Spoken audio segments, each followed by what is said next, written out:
Hello friends, in this section we are going to discuss about the stop and wait flow control.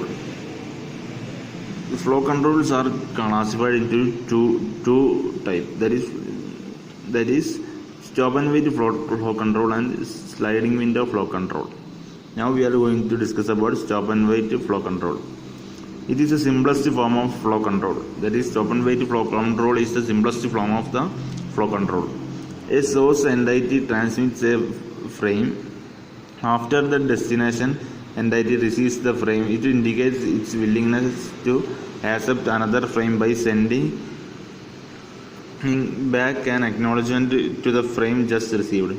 That is, in stop and wait flow control, when the transmitting entity transmits the frame, when the receiver entity receives the frame, it acknowledges the transmitting entity that it received the frame just transmitted. That is, it will acknowledge the transmitting entity that it has got the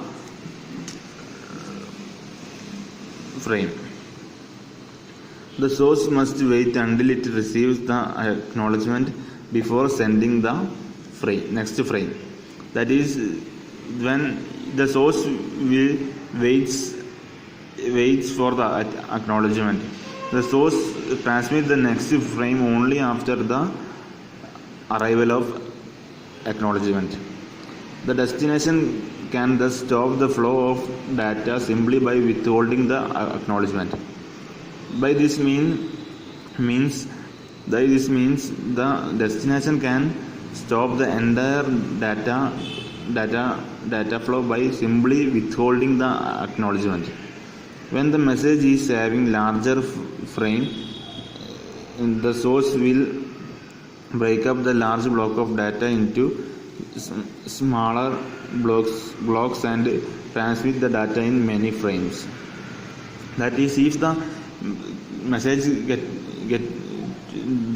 given to the source is large, the source will break up the large block of data into smaller blocks and transmit the data in many frames. This is done for the following reasons. The buffer size of the receiver may be limited. That is, the breaking up of large data into small is done for the following reasons. One is the buffer size of the receiver may be limited.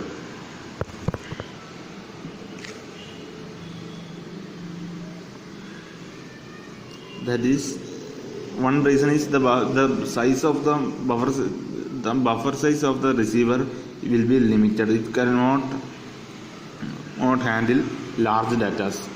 With smaller frames, errors are detected sooner. That is, errors are detected sooner with smaller frames compared to larger frames.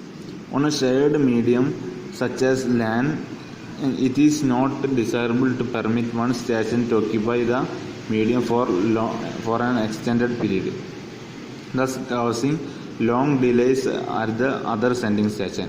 That is, on a shared medium such as LAN, it is not desirable to permit one station to occupy the medium for an extended period.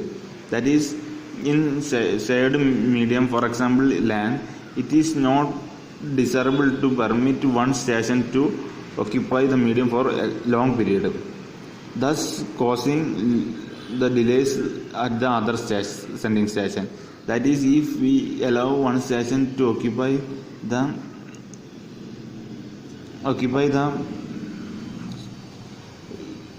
medium for long period, then other stations will be having long delays. The bit length of the link is given by B is equal to R into D by V. Here B is the length of the link in bits.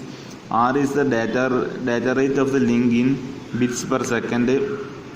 And D is the length or distance of link in meters.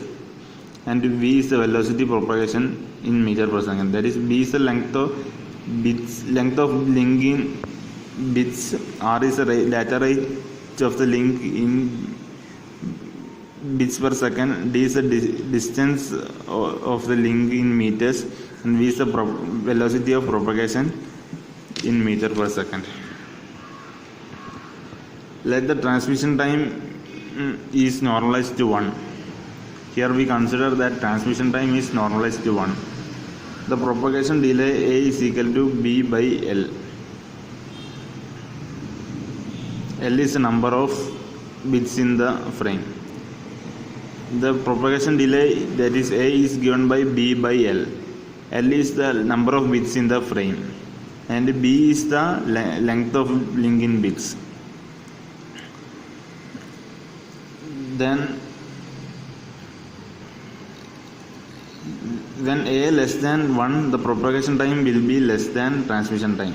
That is, when this A is less than 1, the propagation time will be less than transmission time. Then the line is said to be inefficiently utilized. If A is greater than 1, that is B by L is greater than 1, the propagation time is greater than transmission time and the line is underutilized. Next is disadvantages of stop and wait flow control. Only one frame at a time can be transmitted. Main disadvantage of stop and wait control is only one frame can be transmitted at a time. That is, the source have to wait for the acknowledgement of the receiver. Next is inefficient line utilization. That is another disadvantage of stop and wait protocol, that is inefficient line utilization. This is all about stop and wait flow control.